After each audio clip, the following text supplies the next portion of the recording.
Welcome to Our Work with Pavan Sidhu, the podcast where we delve deep into the minds of leaders who are rewriting the rules and driving positive change, bringing you open conversations that offer wisdom and insights on the power of authenticity. Now here's your host, a seasoned executive on her own journey, Pavan. Today I get to talk to Marie Robertson. Marie, I would fair to call your business or your space a training facility or methodology. You have exclusively women clients? Yes. So a fitness training space that's primarily geared towards women. Yes. So I first met Marie back in 2021, the beginning of 2021. My daughter was maybe 4 or 5 months old.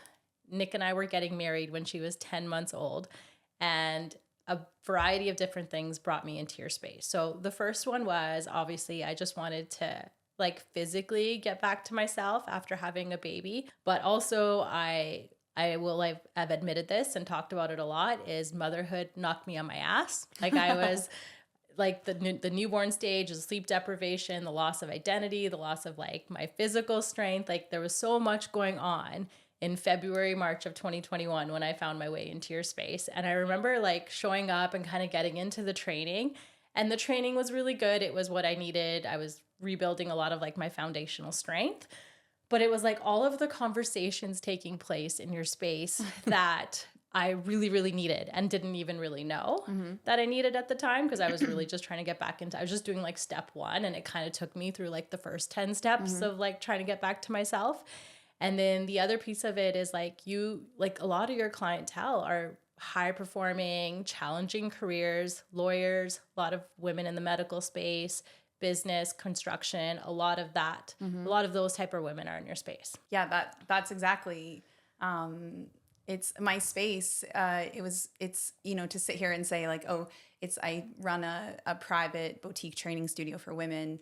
It doesn't actually really encapsulate what it is. And so I always tell people, I literally don't have words to describe the essence of what it's actually morphed into. And I think it's an incredible space where people come in exactly like you did. They have this outcome goal most often, or sometimes they're a little bit crisis motivated. They've maybe gone through some hardships in life or big transitional things, even having a baby, or they've had an illness scare, right? But it really, so they're outcome driven at first, but what it is it's the social engagement that happens there, which I think is so crucial. And you mentioned, being a new mom, the social engagement that we get when we connect with other women who are on a similar journey to us, it really is nothing I've never experienced before. It's magical. It really is. It was a workout that I always look forward to going to, which that's not always the case for me. I'm the type of person that I book in private training spaces because I need the schedule, I need the accountability, and that type of thing. So I always looked forward to going there, and I always it was more than just the training. It was the conversations and just really it was such I remember always thinking this is the most positive place I can be right now. And that's what I needed at that time, was positivity, right? Yeah. So you, before the cameras came on, you described it as a place where women build strength. Tell me more about that. Absolutely.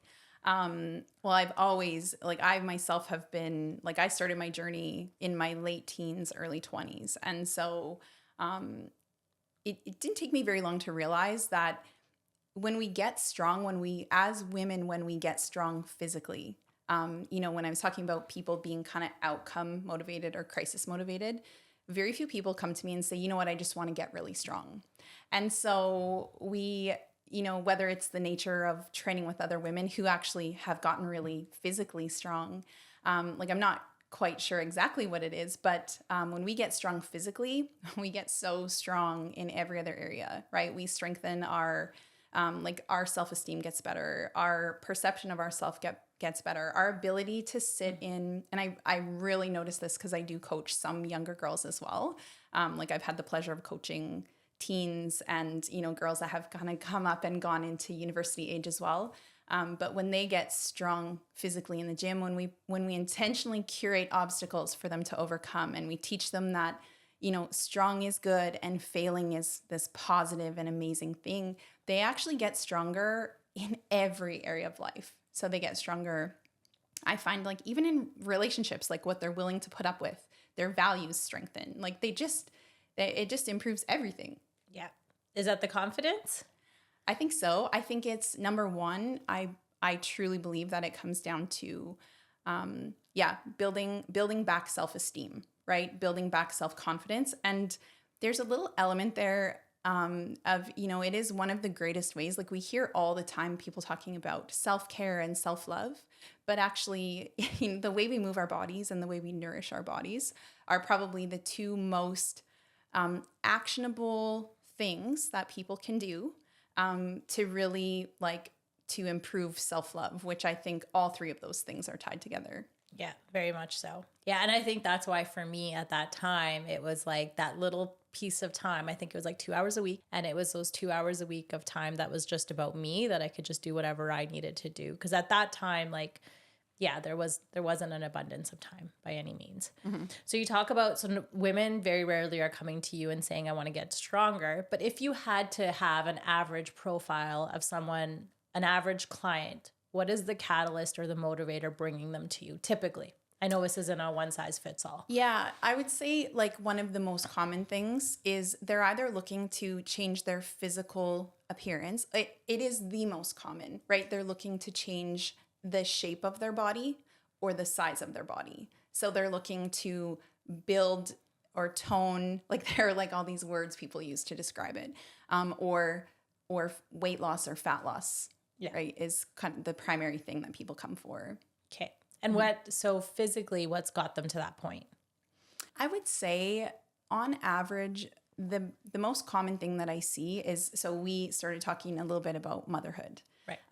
And not that every client that comes to me is a mother, but I spend a lot of time pondering this because I work with women and, I really do care about their results because I care about how they go out in the world, right? Because if we believe in this ripple effect, right? If we can make you better and stronger, and then you can impart that onto your daughter and she can, we can create massive intergenerational change, right? You can also change how your mother thinks about herself and what she might, it's not what we say that matters, it's what we do. It's not necessarily the motherhood component, but women get really good at, I'm not sure if it's just what we've been taught from a young age to pour into everything except ourselves, right? And one thing that I've really leaned into at my studio is teaching women. Number one, we can't teach what we don't do. And the other thing, I used to literally write this on one of the boards in my gym because I wanted people to see it and I wanted it to become so second nature to them. We can't pour from an empty cup. But what women do kind of by nature, I would say, because I've even seen this of my young daughter, I've seen this over the years in different ways. We find all these external factors, all these external motivators or these things outside of ourselves that we try to control or we try to, make us, the things outside of ourselves that make us feel good. And motherhood is such a beautiful example of that because we go from being just ourselves to having this little person that it's completely reliant on us for everything. Right. And so we pour everything into that and we forget to take a little bit for ourselves. And so I guess kind of the philosophy of my gym is if we can teach women not only to get strong, but actually it's taking time for yourself. It's not a liability. It's such an asset in every way. I think that makes a huge difference. It's how we kind of take back a little bit for ourselves we're just so much better for everybody when we take and we fill our own cup. I have an example I'm thinking of even this morning. I'm not home often when Nick's doing his morning thing with Maya, our daughter. And this morning I just happened to be home because we're working on this today. And I noticed that and it's so silly, but he eats his breakfast first before he prepares anything for her and feeds her or gives her breakfast. I usually feed her, run out of time, forget to eat breakfast myself by the time I flip into the office. So is that just like, that's my husband's personality versus mine? Or is that a woman man thing? That's like, just as you're talking about that was the thing that came up for me. It is so interesting. I would say in my experience and what I see, I definitely think it's men and women. Like, I don't think it's necessarily personality, because when I think about, as examples, even in my own life, it's funny that you say that because my husband does the same thing. And I am exactly like you. Like, I take care of everyone else. And like I said, whether it's like born into us, maybe it's just part of our encoding as women. Yeah, it's really interesting, isn't it? Because I think even when it comes to, like, I remember thinking when our youngest was quite little, my husband never missed a workout. And it was never from a place of anything other than, hey, I know that I'm way better for everybody if I take this 1 hour for myself. Right. And I think I was probably younger at that time and was kind of like, what? Like, how could you say that? And then just as I've gotten older, and probably more settled into my life and different things, like I have done a little bit more inner work, realized like, hey, you know what? He's actually so right. Yeah. You should have done the same. And imagine, like you said, like you take care of baby and then sometimes you miss out on things, like you find you don't eat. How we eat and how we move are just absolute foundations to the quality of life that we live and how we experience all the people and all the things around us. Yeah. So it's very, very common, I would say, for women to have to show up exactly like that. Yeah. And it's not even like motherhood too. Like, even as we're talking, like I remember in my pregnancy always complaining to my husband, I'm like, I'm just so dehydrated. I have to drink so much water. And he's like, you're at a desk like 50-60% of your day. How are you dehydrated? And I started like paying attention to him, like, cause I'm in like meeting after meeting after meeting, and like one thing flows into the next. And I literally don't take the 30 seconds it takes to go fill up a cup of water and drink a cup of water. Right. So it is very systemically like ingrained in me for sure. But I always thought that was because I grew up in a very traditional Indian home where it is very patriarchal and like the woman does everything for everybody.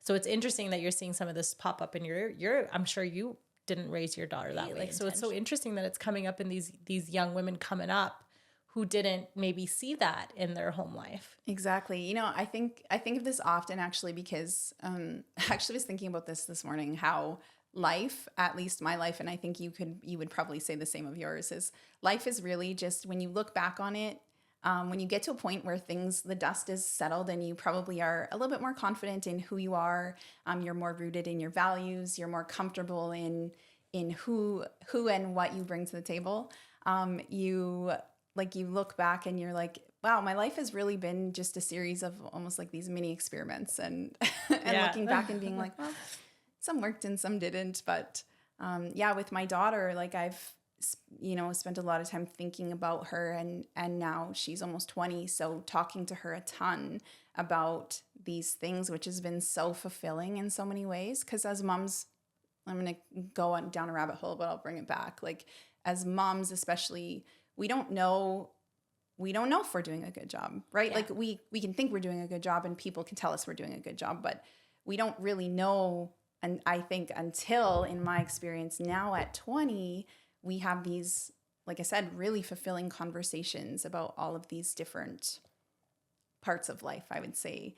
And it's not like, one thing her and I've talked a ton about is it's not even what we say. Like I said, it's not what we say that matters. It's what we do. Right. But it's like so much of the unspoken, like our kids are literally orienting to who and how we do life, right? If we keep them close, they are learning how to be people, high functioning adults or functioning adults by the example that we're setting for them.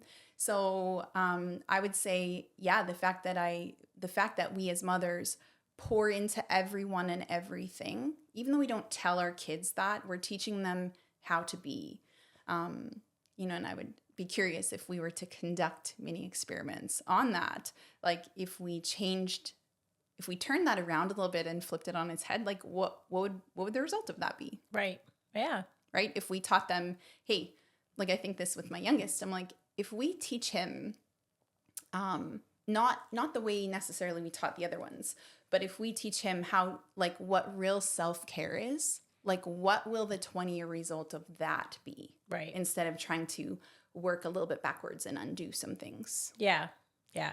I read that recently, and it's so much pressure as someone who has, my kid's 3.5, but they're like up to 7 years old. I think this was a neuroscientist that was talking specifically about brain development in kids. Up until 7, you're kind of doing the programming, right?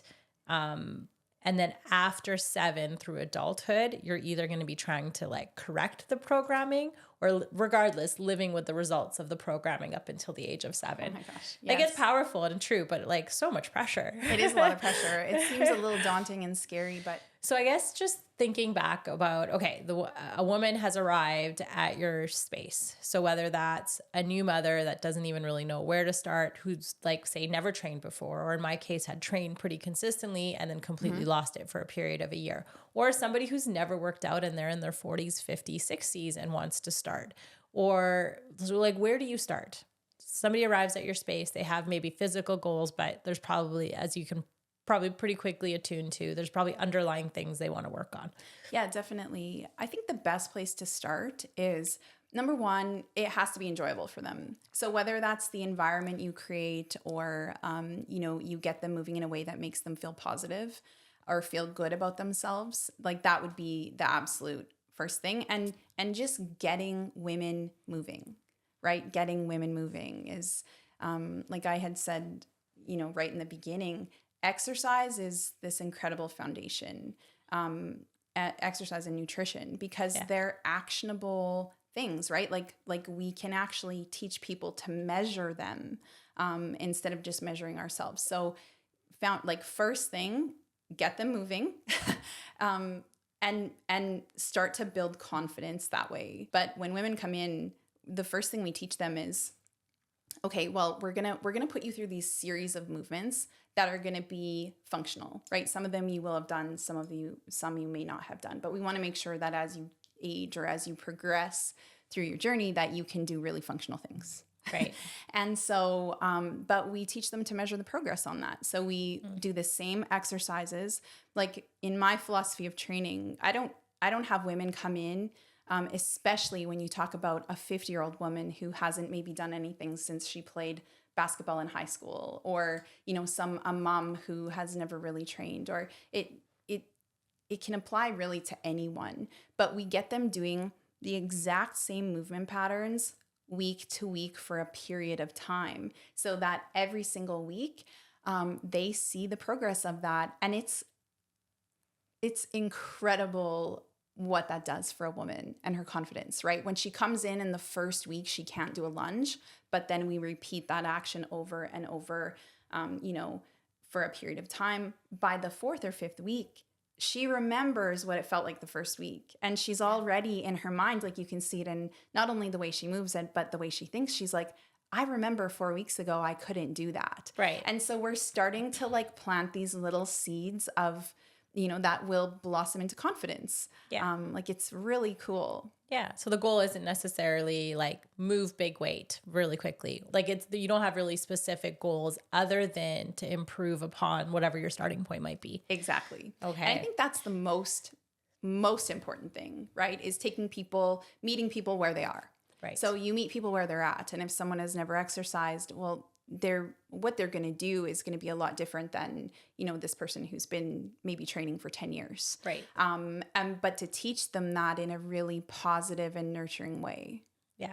Yeah. So that they don't feel like, well, I'm only doing it like I'm doing this, but that person is doing that. Like and whether, I'm not entirely sure whether it's just the nature of the environment, but that never really comes across, right? I think because specifically in the environment that I work in, the people who are a little bit more advanced are always nurturing. Maybe it's the nature of just being mothers and women, right? Yeah. What you have when you have a really intimate space where people can be a little bit vulnerable or a lot vulnerable. Yeah. They're very nurturing to each other. So And like just thinking back on it now, Marie, I think two things. Like one, there was women literally at every level of their fitness journey. Like there was somebody who I'm certain she was lifting 3 to 5 days a week and had been and was incredibly strong. And then there was like women just getting back into it or starting. I think that was one of those things.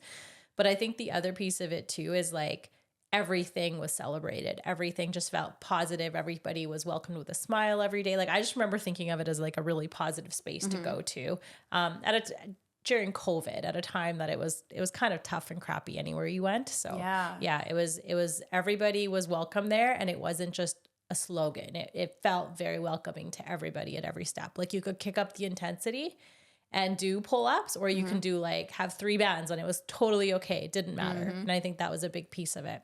Yeah. And I think it is one of the most important things, right? The most important aspects of whether somebody will, like how they interpret or how they perceive things in the initial phases are so important. Yeah. Right. If you come in and you feel like, okay, well now I have to compete against you, and you were a professional athlete at one point, or you're training 5 days a week, or, like that, it's not the best environment to create change, right? Because I think then we're constantly looking outside, right? I said to my husband recently, we need to start teaching women that the way out is in.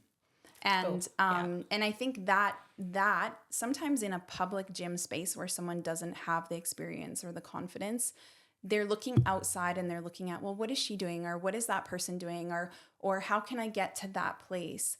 But they're not looking, okay, well, where am I right now, and how can I become the best version of me from today? Yeah. Right. Not from this illusion or this vision I have of where I want to be in the future, but to be honest and say, okay, this is where I am. I know for sure we can achieve anything that we put our minds to, but where a person is in their journey is so important, right? To cultivating like a habit and the love of doing it and joy in the process, and just the process of it, not just focusing solely on the outcome. The end goal, yeah. So it sounds like repetitive movement in order to really build the confidence and the enjoyment of the process. So what about a client you've had for many, many years, like what is success? What's the end game? Not that they're like, to me, you're talking about the process. Not that there is like, okay, once you've lost X amount of pounds and you're working out 5 days a week and you have this mindset or whatever, like I don't think it's that defined, but for an ideal client, what does success look like in your space? I think success for any person, you're right. It's not this exact blueprint for every single person. It's, am I experiencing all the things that are important to me in life in the way that I want to experience them? That is success, right? Success isn't a weight. Success isn't a size. Success it's nothing that we see, but it is, hey, if I can take this mom and I can improve, like you and I talked previously, and I always say the experience of myself. If I can improve my experience of myself, right, by peeling back maybe the layers of the onion, and maybe it starts with this outcome goal, but I learn how to become more process driven by doing the same movement patterns over and over, and learning how to do them better and maybe lift a little bit more weight. Like that is just such an actionable like blueprint for everything. But if I can do these things and improve my experience of myself, then I'll probably improve my experience of my relationship with my kids, and I will improve how I show up at work, and I will improve all the things, and I'll be able to pour more into the buckets that matter most to me. And that is success. Yeah. Being your best self. Being your best self according to your values, not what somebody else tells us success is. And I think I've had this really big struggle for a long time with social media, right? Because we're constantly being bombarded with what society's interpretation of success is: successful eating, successful exercise, successful relationships, successful business, like how much money you should make when you're 20 years old, like all these things. And no one's really teaching people, like let's first get clear on your values and the things that are important to you. And then let's drop a blueprint based on that. Yeah. I love that. Yeah. Versus like conform. And like, I think that is the biggest thing right now. It doesn't matter what space you're talking about. Like all these like formulas for like what success looks like. I feel there's just too much of that messaging out there, and it's all painting everybody with the same brush, and everybody is just so unique. So you talked about values, like, and what does success look like for you? So what is the answer to those questions for you? Like, what does success look like for Marie? What does success look like for me? It's number one, like having gratitude, right? Success for me is having gratitude for all the things in my life, all the obstacles, everything. And then making sure that I take the best care of myself so that I can set an example for all the people around me. And so that I can enjoy the relationships that I want to enjoy. I suppose the way I view it is in a more pure form, right? If I take care of my physical health, and if we kind of bring it back a little bit, like you said, we have all these kind of blueprints of success, getting up at 5 a.m. and all these different things. I wouldn't necessarily say any of those things are the keys to success. However, most high-performing people have these habits that we can, success leaves clues. So if we can look at what these people are talking about or what these people have done, we might be able to implement some of those things. But yeah, success is really like taking the best care of myself that I can, mentally, physically, emotionally, and spiritually, so that I can enjoy life with the people I love the most. And how does that tie into your business? I think what I definitely have seen over the years, well, I would say there's not this one specific blueprint for success. If you start looking at, like I said, high performers, we live in this incredible time, right? I said I don't like social media that much, but that's just kind of a blanket statement, because I think there are some really, really good parts to that. Yeah. Right? We get almost like this intimate view of what people are doing. And like I said, if we believe success leaves clues, then we can, follow in the footprints or the footsteps of what people have done before us. But more people like Robin Sharma and Elon Musk and Jeff Bezos and all these people that society, views as being successful, they all talk about the same things. Exercise, nutrition, sleep, getting outside, right? Yeah. Like the daily vitamins that we don't buy in the store. Right. Are how we manage our stress. Can we learn stress management techniques? And how we connect to other people. And so when you ask how that ties into my business, that's exactly how. Right? We teach people the most actionable things. Like when we say, how do you improve your stress management? That can be hard for someone who has no stress management. But if we say, how can we improve how you move and how you eat? Right. It's so simple. Yeah. Right? It's so simple. And it's not easy, but it's so actionable. Yeah. Right? Right now you sit at a desk and you don't move. You don't have a habit of moving much. Okay, well, let's pick the lowest hanging fruit and let's pick the easiest things. So let's get you into the gym 2 days, 2 hours a week, right? It's peanuts in the grand scheme of things. And such an incredible investment. And then let's look at how you eat, right? Like, let's not overhaul things. Let's not do, like, what I find with people is, when they decide they're ready to make a change, and this is, I can't say this is true of men, but it's so true of women. I've been doing what I'm doing for almost 20 years, and I see this so much, and I try to correct it really quickly.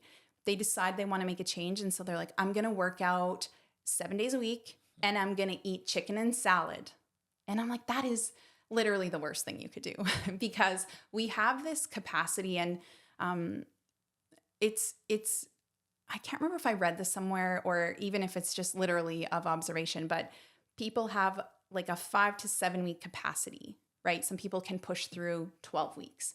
But if we're looking at how we can put drops in the bucket to improve our life over our lifespan, 5 to 7 weeks or 12 weeks is not, it's nothing. It's not going to. It's nothing. Yeah. But what people do is they go really, really extreme and then they get really burnt out and then they don't do anything. And so they do this like all or nothing, start, stop constantly.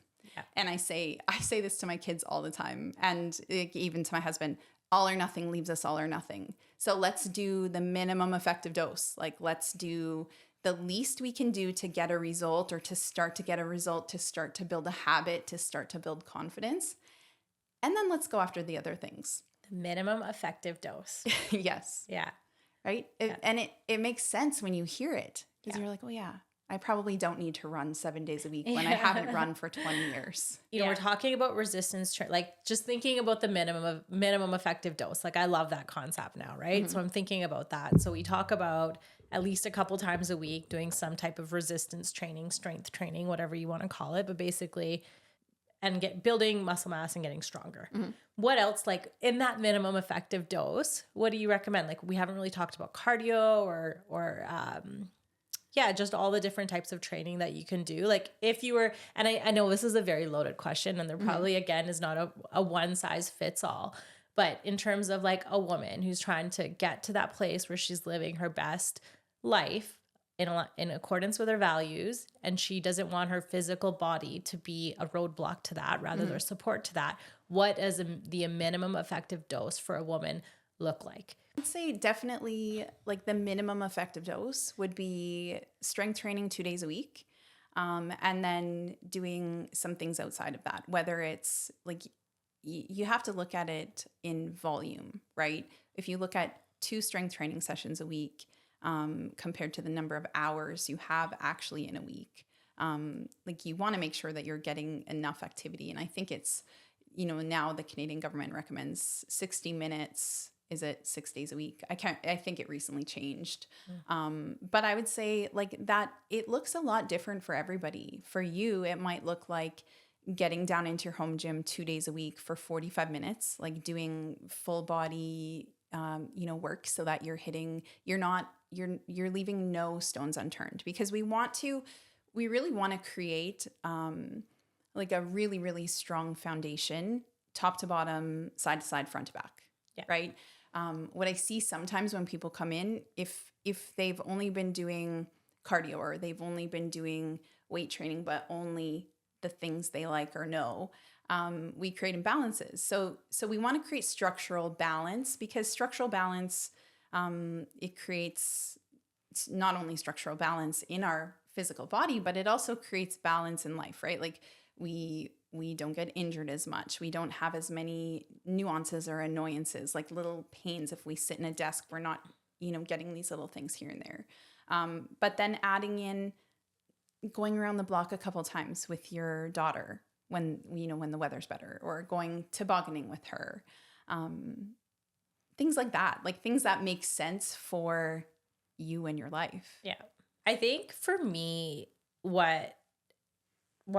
I had my daughter, kind of got back on my feet. But I think for me, the roadblock, or the thing that kept me inconsistent for most of my life, because I would really only say I've been consistent. Like there was a period in my 20s and my early 30s where I was consistent, but I've really only gotten consistent in the last year and a half or so.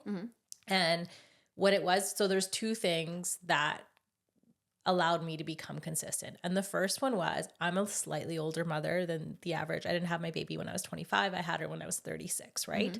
So as soon as I had her, I became very aware of time in her life and realized, okay, when this little girl is 45, like I'm going to be in my mid 70s, right? So just having that perspective, and now all of a sudden me having to think about being in my 70s and 80s made me do a little bit of reading and a little bit of research, and realize the best way that I can guarantee being a healthy 70, 80-year-old woman is to be ultra healthy now. And a lot of that comes down to muscle mass and strength.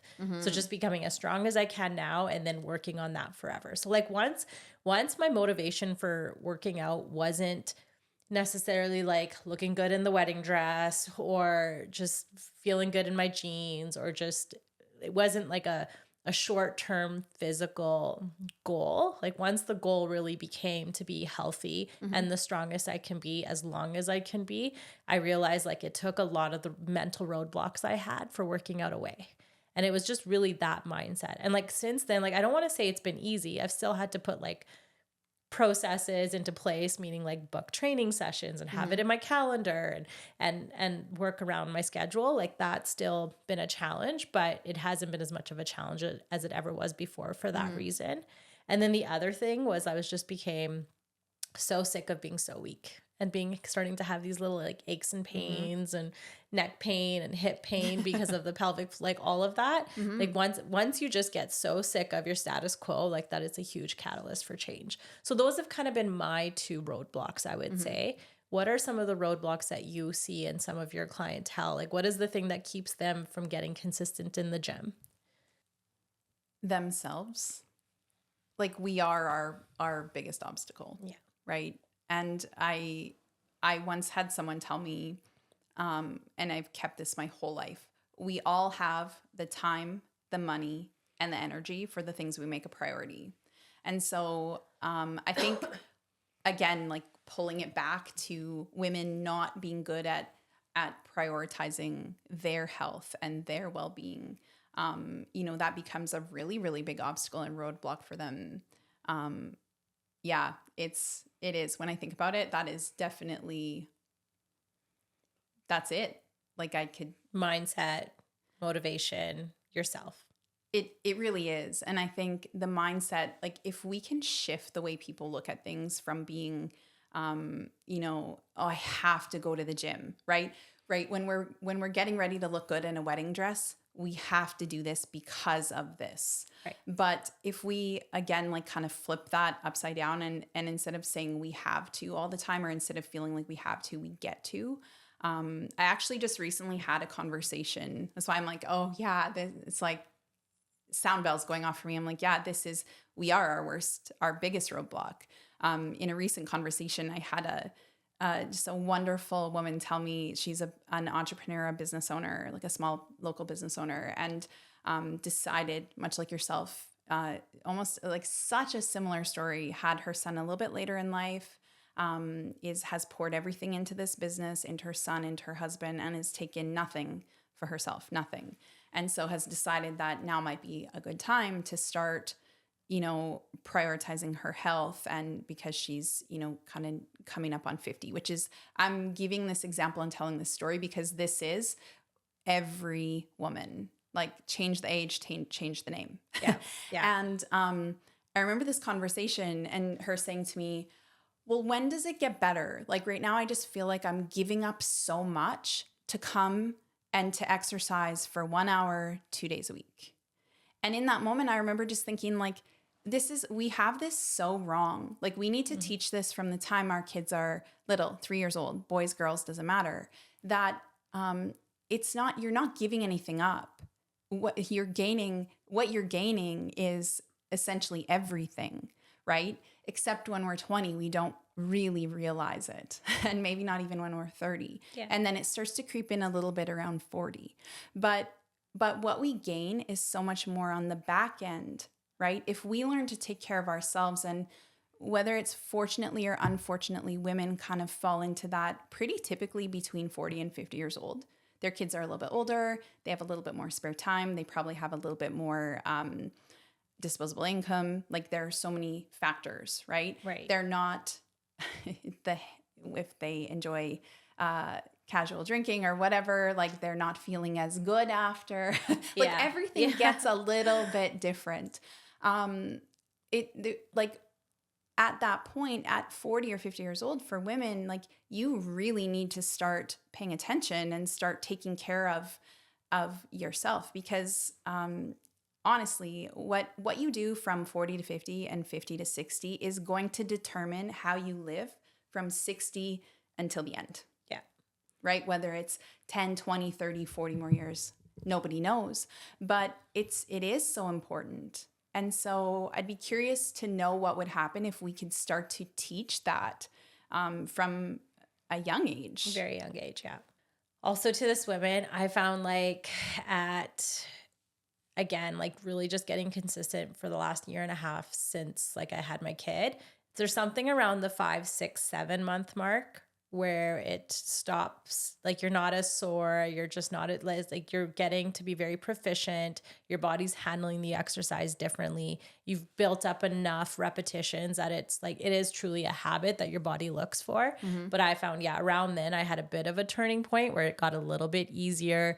And like now it's like, if I miss a workout, I'm like sad. So it does come full circle because again, I didn't start off as the person that like, there's certain exercises I love doing. Weightlifting was not one of them, but now I would say weightlifting is my favorite thing to do. So yeah. I think too, like when for young moms, like we forget that when we talked about those kind of foundations of health or well-being, you know, being exercise, nutrition, sleep, mindset, relationships, like these kind of things, sleep is literally the foundation that everything else is built on. Yeah. So it makes total sense that at 6 or 7 months for a new mom, they start to feel this turnaround. And you probably do have enough consistency, but sleep is absolutely the foundation everything is built on. Like how we sleep, if we sleep, you know, it dictates our experience, how we react to things, our ability to react to things, our ability to have introspection and all these different things, because we have actually parts of our brain that are not online when we sleep 6 or less hours a night, and especially if it's broken. Which is so interesting because I'm curious your thoughts around this, or if you have much experience with it. But when, you know, just talking about sleep, we live in a world where people are, you know, and being corporate or being, you know, in your position, there might be, and having a family and trying to get in the gym and different things, there might be more pressure to stay up later and to do work into the night when the house gets quiet and stuff. Like what have you experienced around that? Yeah. So I think like my husband and I, he read the Matt Walker book. Is it Matt Walker? Yeah. What's the book called again? Why We Sleep. Why We Sleep. Yeah. So he read it right before we had our daughter, and then like would cite facts right after we had our daughter, and nobody in our house was getting any sleep. So I remember saying to him like, "Not the time, Nick." Like, but so I would say like, so after reading that book and him talking about it, him and I say, cause he's professional executive in the mining space, very similar trajectory to me, like did a lot of schooling while working and that kind of thing.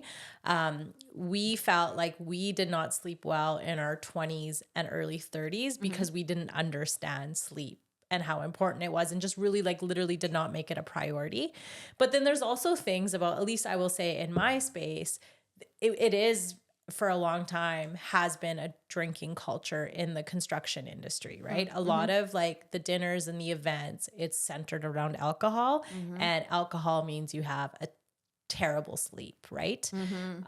So I would say truly like, I didn't understand the importance of sleep until I had my daughter. And it was funny because right after I had her, I used to love red wine prior to having her, always had, like, it was the thing that me and my girlfriends did together. I would enjoy like just a nightcap of a nice red wine. And after I had my daughter, I couldn't drink red wine anymore. I literally have a allergic reaction. Like my nose starts to run, like my eyes get watery. Like my body is physically rejected alcohol. But I just like, I got to the point where like my body has rejected alcohol at the same time that I'm starting to understand the importance of sleep. So yeah, like truly, like we have a bit of a boring house. We are all like, Maya's in bed by 7:30 every night. Nick and I are in bed and asleep by 9 p.m. So we don't have the culture of like working late into the night. We'll do more. We have one kid, so it's a little bit easier, right? Like if Nick has something he needs to do at like after dinner, he'll go do it. I'll hang out with Maya and take care of everything, and then vice versa. So we do like, we try to prioritize sleep above everything now because we have the information. But I know that like, you know, even 5 years ago, I wouldn't have made those decisions. Plus when you're drinking, you're not sleeping consistently anyways. So it's a variety of different things, but once you have it and you start to measure it, whether you're using a ring or a watch or whatever the case is, it's like, yeah, it becomes like, it's probably, I'm probably on the other side of it now where I'm like, oh, didn't get enough deep sleep last night, right? Like I'm too aware of it, but yeah. So sleep, can we add that into the minimum effective dose? I think, like I said, like I truly, truly believe that sleep is the foundation that everything else is built on. So I read actually just a really interesting study where they talked about sleep. It was to do with fat loss. It was actually, it wasn't a study. It was a study in every year I try to do an upskill in like fat loss fundamentals, just so I can keep kind of like, this industry changes so quickly, and we live literally in the best time right now. Like there just is so much research coming out, and so much research coming out on women. Right. But it was in the course, and it was to do with fat loss. And they say if you sleep 6 or less hours a night, 80% of weight loss comes from lean muscle tissue, not body fat. So if somebody, and I think so important to note, because we live in this time where like I'm shocked when I hear people how much time people spend watching like Netflix and scrolling social media mindlessly and all these things. That there are these incredible sleep disruptors, right? Like people stay up till all hours of the night, literally doing nothing. Well, I say nothing productive, but so it's interesting because when people come and they're talking about, like I said, most people I meet are looking for this outcome goal. Everyone has a number, right? They want to lose X amount of weight. The weight loss is the number one reason for people wanting to start exercising and to make dietary changes.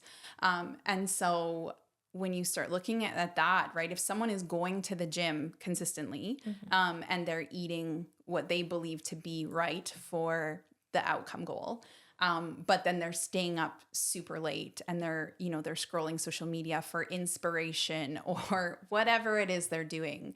80% of that weight loss is going to come from that lean muscle tissue, not the fat loss, right? So, which then it's this cascading effect that affects BMR and affects literally everything else. Right. And so, yeah, sleep is definitely needs to be added to the list of tools, because that really is what it is. Yeah. Right. It's a tool to have a different experience of yourself. And I find people that as you start to improve your sleep, and there's a saying, you can't manage what you don't measure. Right. So if you don't measure your sleep and you don't know, I suppose you live in this kind of oblivion that it doesn't really matter until you start doing it. But once you know, you can actually make some serious changes there. And it is going to determine actually the intensity that you exercise at, whether you actually do or don't, the nutrition choices you're going to make, whether or not you're going to stay up later.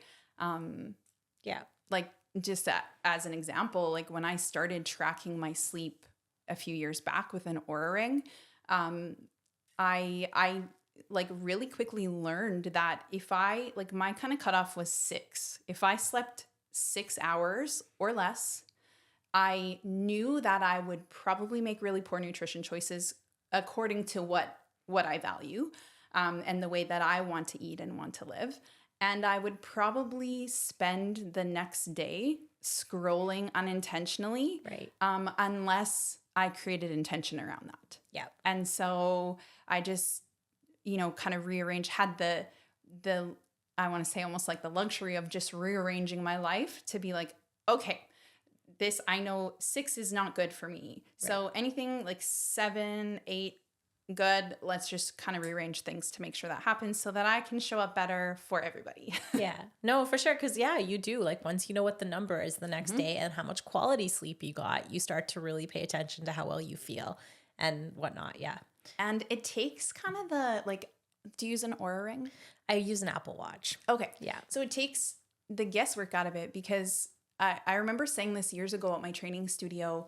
Women love, we're feeling creatures by nature, right? We feel everything, Right. Yeah. everything good and everything bad. And so women would come and they would say I feel like this, I feel like I'm doing really good, or I feel like I'm not doing very good right now. And I found myself in my own, kind of dialogue, I would feel like I didn't have a very good sleep and then check the data and be like, oh, wow. And it's, it's probably a bit to do with the placebo effect where you're like, Right. oh, I felt like I was up all night, but I actually slept 8.5 hours and I got as much REM and deep sleep as I ever get. Right. Okay. And so it just kind of takes that, like plucks that feeling component and allows us just to like follow what works. Follow what works. Yeah. No, really, for sure. So I'm just like, yeah, minimum effective dose, training at least 2 times a week, and then doing whatever, moving your body in whatever way supports your lifestyle and what you're trying to do. 6+ hours of sleep. I feel like I need 8, but again, that's just a feeling. Like I feel like if I get my REM and my deep, I'm okay regardless of the number. And then what would you say from a nutrition perspective? Do you have any like hard, fast rules that you think are important to follow? I know nutrition's a little bit tougher. Nutrition is tough, and it is one area where, oh my goodness, the minute you open any, social platform, there's someone telling you what not to eat, the best food for this, how not to do everything to do with nutrition. And I think like as I've gone through, earlier when I said all or nothing leaves us all or nothing, like I definitely believe that you have to develop a bit of a hybrid approach with everything, whether it's nutrition, like with literally everything. Right. But when it comes to, I was going to say nutrition and training, but when it comes to nutrition, I think it's like back in probably 2007 or 2008, Michael Pollan released a book called Food Rules. And I think, again, like minimum effective dose, if people took that book and applied the like his like primary, like one of his main rules is eat whole foods, mostly plants, or eat whole foods, not too much, mostly plants in that rule. Okay. That's not to say like people will pick out the parts and hear what they want to hear. Like I'm not saying people should be, plant-based. That's not what I'm saying. But we need fiber, right? And so I would say if people followed that for nutrition and then put some minimums on that, like I'm going to eat at least 4 times a day, because again, like I said, like the research on women now coming out is just absolutely exceptional. And, the research on women and protein intake and all of that, like they're finally doing these studies instead of just looking at, like most studies are done on men and we're not tiny men. So if we had these kind of minimums, like I'm going to eat protein 4 times a day minimum, at least 20 grams per serving. I'm going to eat a minimum of 400 grams of vegetables. Like if you're someone that measures it, or I'm going to eat at least 4 to 5 servings of vegetables and 2 or 3 servings of fruit. If you lived by that, you actually would just land right probably where you need to.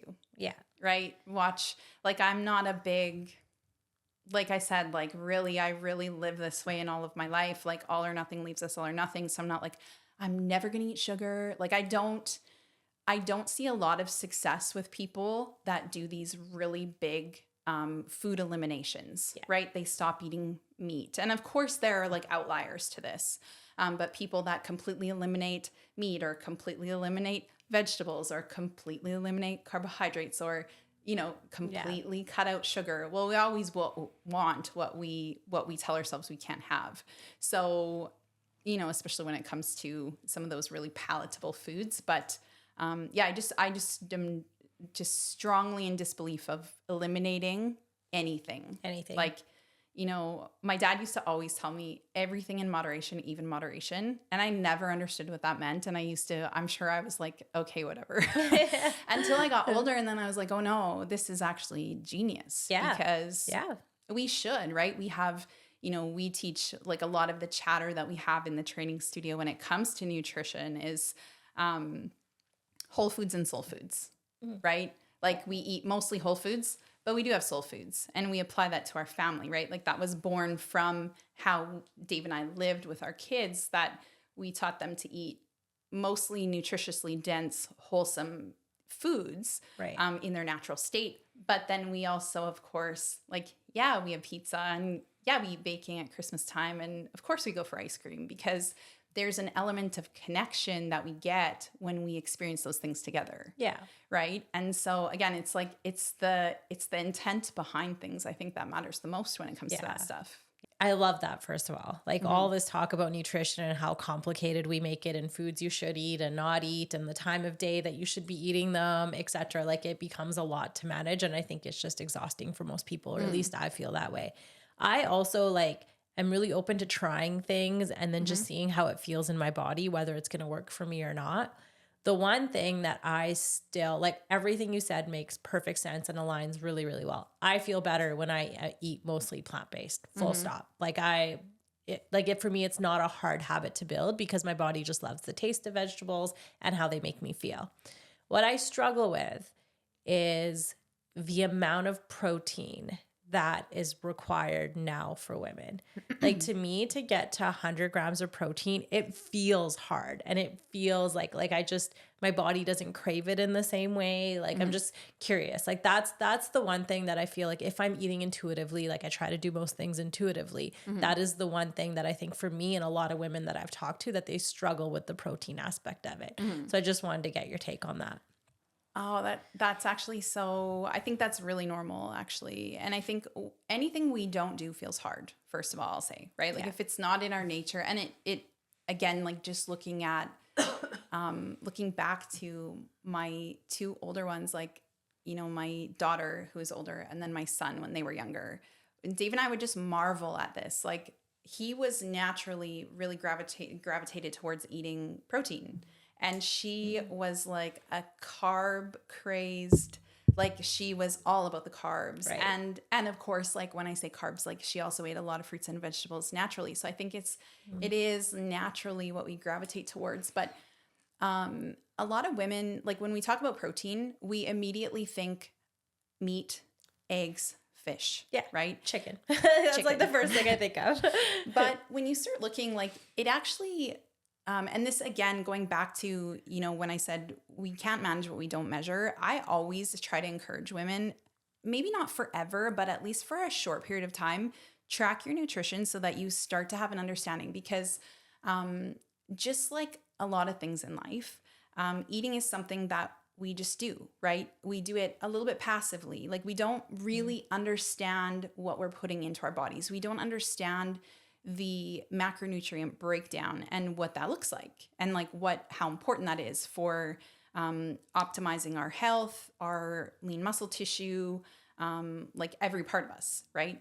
And so what you start to realize, like, and it's so amazing when I coach women in nutrition and I see this, like, it's so hard to get protein in. It's so hard to get 100 grams of protein, let alone like 120. Yeah. So the recommendation is like 0.7 to 1.4 grams per pound.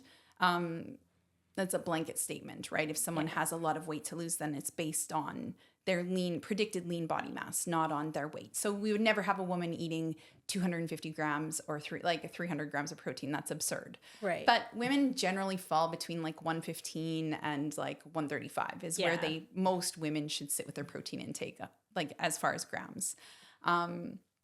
And so when they start tracking and they start realizing that, oh, I actually get 6 grams of protein from my sourdough in the morning, and I get, another 6 grams of protein from the little sprinkle of cheese I put on my tomatoes and whatever, like if you, depending on obviously your food preferences, but we get amino acids, like protein is just amino acids. So we actually get amino acids from a ton of different places. Okay. So when we start coaching women, like if you have collagen, like if you believe in using a collagen supplement, which, now so many people, like it's so accessible to people that a lot of women take collagen every day.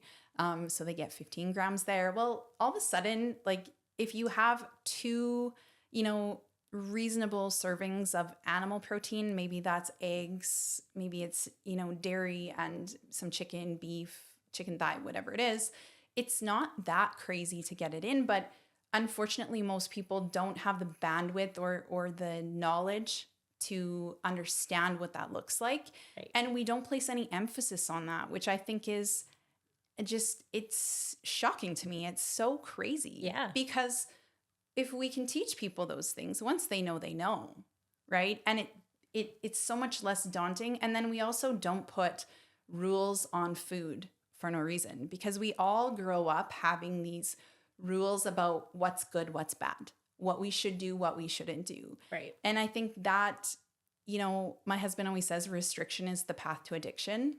And I love that so much because, you know, when we start restricting things and we put these labels, good and bad, like, you know, it's just really unnecessary. Yeah. And it creates this like mental thing. I notice it with my kid quite a bit now. Mm-hmm. Yeah. We don't just because Nick and I don't eat a lot of sugar. Mm-hmm. We didn't have a lot of sugar in the house. And then now that she's become aware of it, like outside of the house, it's like, it's a thing. Yeah. So oh my goodness. She was like, Mom, my favorite thing in the world is chocolate. I'm like, I know. Yeah. So, okay. So we talked about nutrition. We talked a little bit about sleep, resistance training, strength training, confidence and mindset, like just how big and important that is. And this one we didn't plan to talk about, but I thought I'd throw it out there anyways. Hormonal health. Is there any, like, do you have minimum effective doses or just what you recommend in terms of just hormones are so big? Like we're not the same every week of the month, full stop. Right. And depending where you are in your life, whether you're pregnant, postpartum, coming into your 50s, like there's just so many changes from a hormonal perspective that I personally believe maybe impact us more than we were aware of. It's one of those things, again, that you can't really easily measure. So you don't always know how it's impacting you unless you're putting in some time and energy into tracking it. Mm-hmm. Just what are your thoughts on that? Even from a training perspective, because I noticed like depending where I was in the month, like there's that 1 or 2 days where I just like do not want to train. Mm-hmm. Even now, a year and a half into this where my body craves it, there's those 1 or 2 days. Yeah, that like hormonal health for women seems to be like such a hot thing right now. I don't know if it's because of the age of women I work with but I find even on social media and stuff, it's like everyone's talking about hormonal health. And I would say like and this is my opinion based on just my own research and my own experiences. And again, like the mini experimentations that we kind of have going on an ongoing basis in the training studio. But there are definitely some foundational things that I think contribute to like hormonal health. And that is, you know, exercise, obviously, like exercise being, I think, the foundation of it, because we want to keep our bodies at a healthy level of body fat in order to optimize, you know, everything. And so that is a huge contributor to hormonal health. So like body weight, which I would say, you know, exercise and nutrition, obviously, but alcohol, sleep, like the foundations of well-being. And it is interesting because I find people go down these rabbit holes and they're like, well, I read that if I did this and if I took this supplement and I ate this food, that it would be better for my hormones. And I'm like, okay, well, let's just like tear it all the way back and let's look at the smallest levers to swing the biggest doors. Like, let's look at, are you exercising? You know, and we talked about minimum effective dose being 2 days a week, but it's going to depend, right? Like if for a female who is starting to go through the changes of life, she probably needs to exercise 4 to 5 days a week. And that should be resistance training paired with more interval training, including some jump training for bone health, right? So this is premenopausal women specifically? Yes. Okay. Yeah. Okay, I didn't realize that. And so if someone isn't exercising and someone isn't sleeping and someone's nutrition is a little bit of a mess, then taking all the supplements in the world or, you know, like trying to find the shiny things to make change, it doesn't make a lot of sense. Like it's not going to, number one, it probably isn't going to work and it's not going to be sustained over a long period of time. Right. So the best things, like whether it's teenagers going into, or young girls going into like kind of that puberty or pre-puberty, you know, barring there are no health risks during pregnancy, like training through your pregnancy, unbelievable if you can. And then of course, like through the changes of life. Yeah. Training, exercise, resistance training, right? That might look different for different people, but not cardio training, like resistance training with some interval training. Okay. Yeah. I've never heard that before. Like I've always like heard exercise is good for everything. I didn't understand it was so important for regulating hormonal changes. Yeah. We want to make sure that we have like healthy, lean body mass as we go into, different stages of life. Like it is healthy, lean body mass or having, healthy muscle tissue. Our muscle tissue, like that is where we create energy from, right? And so the mitochondria. And so the healthier, like the more lean muscle tissue we have, the healthier our mitochondria is. And there's a whole lot that goes with it, but we are better at producing energy that way. And actually, like I've been doing a lot of reading on hormonal health more recently, just because nutrition actually plays a really important role in that as well. Like when I said most women that come, they want to do everything to the nth degree to try to get this really rapid result, but slower is faster, right? Like it just is. You're better to go slower, lose the weight slower, but go faster and farther in the long term because you're not doing the start stop all the time. Right. But like there are a lot of issues that come down to, like if we're looking at hormonal health, not having enough energy availability. Like energy availability from nutrition is like one of the key components to female hormonal health, like maintaining a menstrual cycle. Like it's fascinating. And there's not a lot of talk about that right now. No. And I really hope that changes because, again, just like looking over what I've done over the years, I've worked with a lot of women. And I remember having a client who actually was in healthcare, and she hadn't had a menstrual cycle in a very long time, like a very, very long time it was. And she was young, like she was in her mid-30s, I believe, and hadn't had a menstrual cycle. And we put her on just like a simple, actionable nutrition plan. Like first we had her start tracking her nutritional intake, and her energy availability was so low, right? These girls that are eating, 1,200 calories to try to lose or maintain weight, it's just absolutely crazy because we need probably a little bit more than that just to keep the lights on, like just to stay alive, not to go to the gym, not to have a job, not to have meaningful conversations with people, not to engage in relationships, not to go to the gym, like just to be alive, to not do anything but have a heartbeat, pardon me, and a breath and breathe. Yeah. And so people that are doing these like crazy low calorie diets to try to get this result, well, one of the first thing that topples is their hormonal health, like their menstrual cycle. Right. Bit of a red flag when you think about it that way. It is a red flag. And even that, like in my training studio, we really try to normalize talk about like menstrual cycles, especially hormonal health, like all these different things, because, and I've done so also with my daughter because there just isn't a lot of conversation about it. Yeah. It's almost taboo still.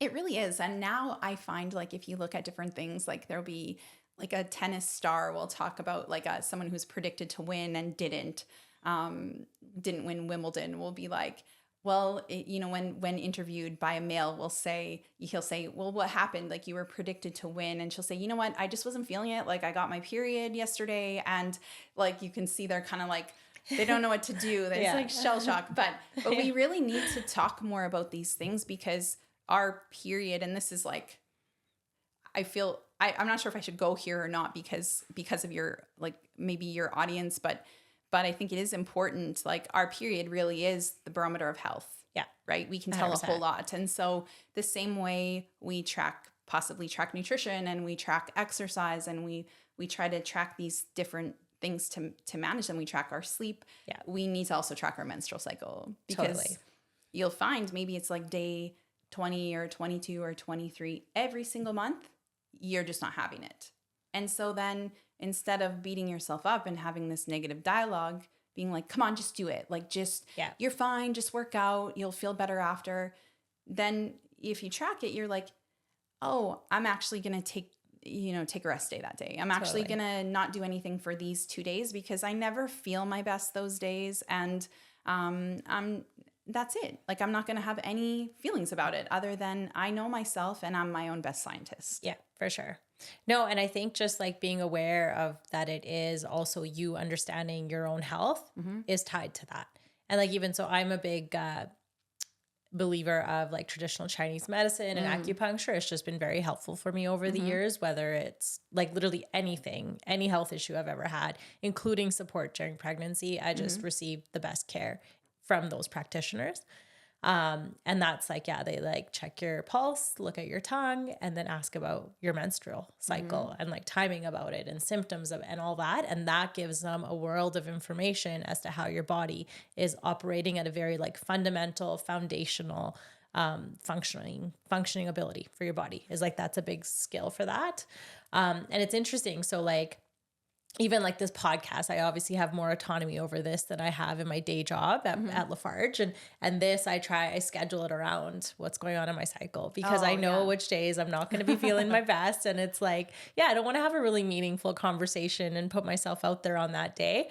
But it was like, if you could plan the rest of your world around that, like how much better we would be, right? Like those big meetings, those big tasks, if we just kind of, there's a few days in there we avoided, a few days that we targeted, like how much more effective would we be if we lived in a world that would allow us to do that, right? Like honestly, like so much more effective. And maybe that is really the direction, like that is the direction I hope things go, because it is funny when you said that about when you invited me to be on today, I actually looked at my menstrual cycle because there is like the last week leading in, I can't formulate a thought. Yeah. Yeah. I have so much brain fog. And of course it is literally due to just hormonal fluctuations and what's going on, you know, at that hormonal level. And like I took a cert in 2 of them, actually. One was in menstrual cycles and metabolism, and the other one was in menopause and metabolism. And both of the certs were led by an incredible Dr. Laura Bryden. She's a Canadian researcher in women's health that I think she lives in like New Zealand now, but she's published a couple books and different things. And it is actually so fascinating how little, like we live in our bodies. We get a menstrual cycle probably from the time we're 12 until we're probably 50, you know, give or take 5 years, either way on either side. Because I know girls are, you know, going into changes a lot earlier now. But how little we actually know about that and how foundational it is to our experiences and how we connect with people and how we feel about ourselves. Yeah. Right. Those days when like the times when you're like, why can't I know I have a thought in there, but like, I just cannot get it out. I can't access it. I'm like going through the Rolodex here. Yeah. But yeah, it is. I really hope that we change things in the future, like for our kids and our daughters and our granddaughters. Yeah. I hope that becomes just even asking them the question, like, how are you feeling today? And just like, so they can start associating the days that they're not feeling their best with the physical thing that they're experiencing versus, like you said, not having this mind thing about like, oh, I'm not performing my best for whatever other reason. Right. Yeah. Yeah. And I think that is really important. Like if we look at kids in sports, like young girls in sports, they start to like their bodies change. And depending on, you know, whether they're the people mentoring or coaching them are like in tune to that, you know, I don't always think it's a good thing. Like, you know, I see my daughter was a gymnast for a long time. And when she started to change, like it was looked down on. It was like a negative thing, but actually it was just a part, like she became a little bit more clumsy. Like she wasn't as fluid in her movements. Like all these things were happening. And that's true of every sport, right? Like, and boys and girls, but specifically girls, like their hips widen and they start putting a little bit more weight on there, and then they think there's something wrong with them. Yeah. And yeah, I really hope, like I said, I hope that we can normalize those conversations with women and young women. Yeah, really. Yeah. Yeah, like how many mid 40s, early 50 women are suffering through menopause in these very corporate environments without even the ability to be like, I need a minute. I'm having a hot flash. But you can't say those things, right? Like, so hopefully times and the environment's changed enough to be able to have those conversations and visibility and talk about them. Yeah. And I mean, how incredible would it be actually if women could, like, if they had enough knowledge and enough, like, I always think of it as being our own best scientists. Like, if they were taught from a young age that this is just a part of who and how we are. Right. So that, what if they could actually, take those couple days off as, we get family days and we get these different things. And I feel so fortunate that, I get to pull the strings in my own world a lot. Right. And not to say I take, those days off, but I always know going in like, oh, I'm probably going to be not at my best, not the way I'd want to show up normally day to day, but I'm going to give myself a little bit of grace on these days where maybe I'll be a bit more quiet or, things like that. Yeah. Like what if we, I think we should entertain that a little bit and look at what if we could, gear our lives more around our monthly cycle, not just performance and what needs to get done, because I would be willing to bet if we could do that, we would be so much more effective in every way. And that goes back to like our conversation we had off camera first thing today, right? Like that masculine versus feminine, right? And it's like you need both. You need kind of that get it done, the deliver results, but you also need that state of being and the receptivity that comes with it and how those two things connect together in every world that, or every space that we operate in. Like it is so important, but really is. So with that being said, so your husband trains men. So what are some of the nuances and differences that he talks about or experiences in his space that are different than what you see with a primarily female clientele? Oh, that's such a good question. And we do chat about this sometimes, but there are some significant differences, I would say. Like I said, women kind of feel their way through the world, and he does have a couple of female clients as well, but he does primarily train men.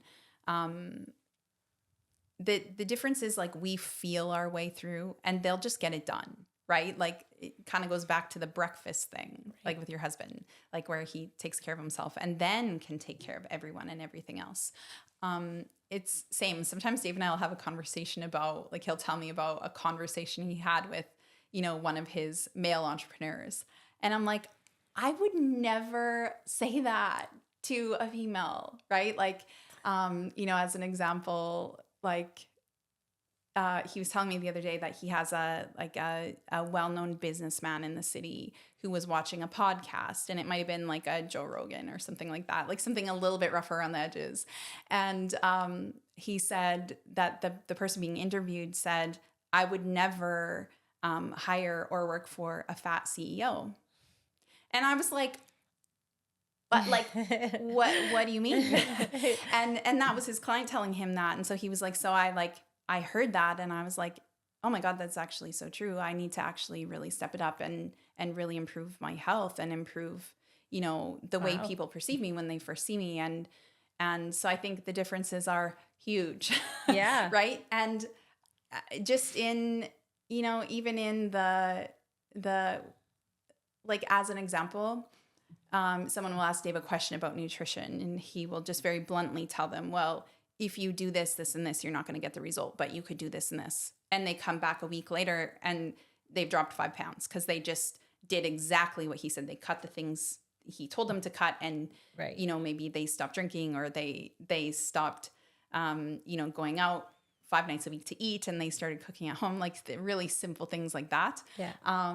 Whereas a woman, in my experience, will be like, well, I don't really feel like that. Like I don't feel like doing that, or I don't know if I could do that. Like they're more kinesthetic in the way that they do things. Right. And so, I hope that answers your question. Yeah. It's a little bit like blunt, but I think the differences are huge. I think women need a more gentle approach. Like they need to understand high performance with self-compassion. Right. And men probably not really as much. Yeah.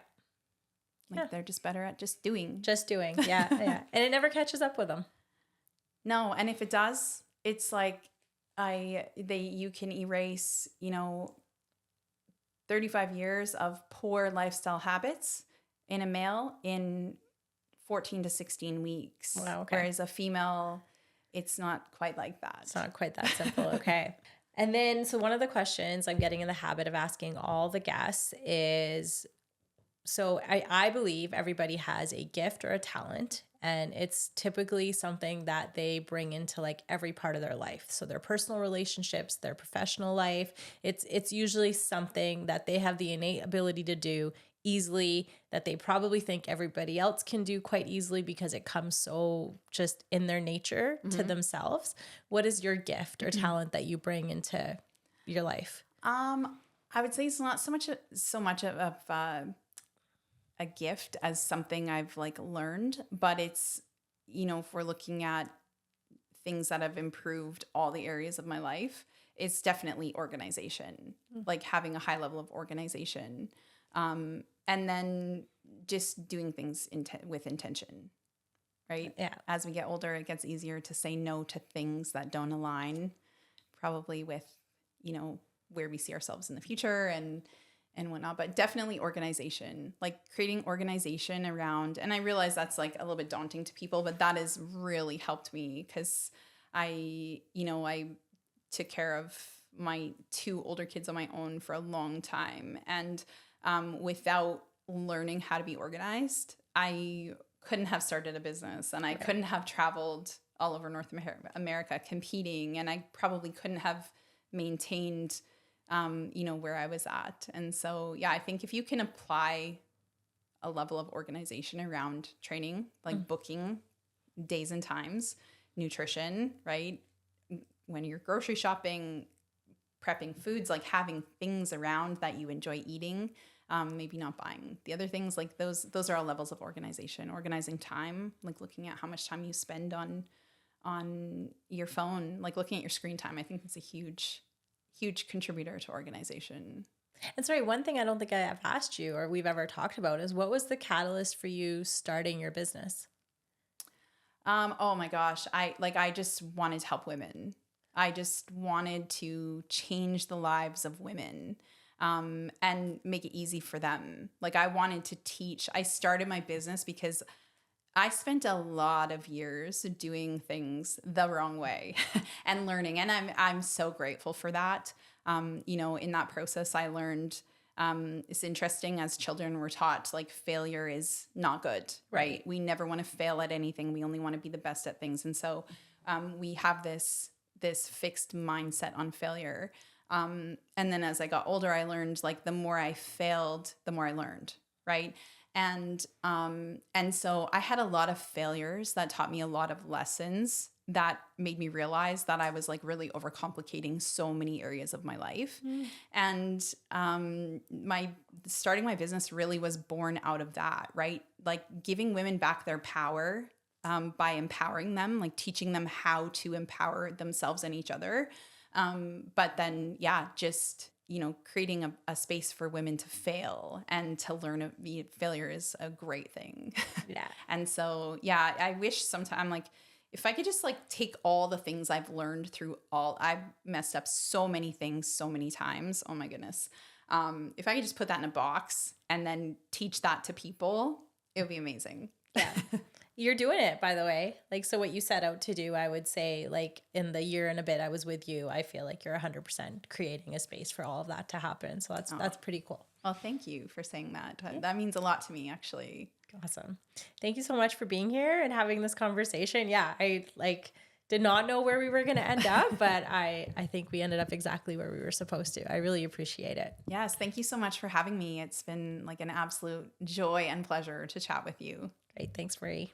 Thanks for listening to Our Work with Pavan Sidhu, building better businesses and people, one episode at a time. Be sure to subscribe wherever you heard this podcast so you never miss a future episode. For more information or to connect with Pavan, check out the links in the show notes. Thanks again for listening, and we'll see you next time.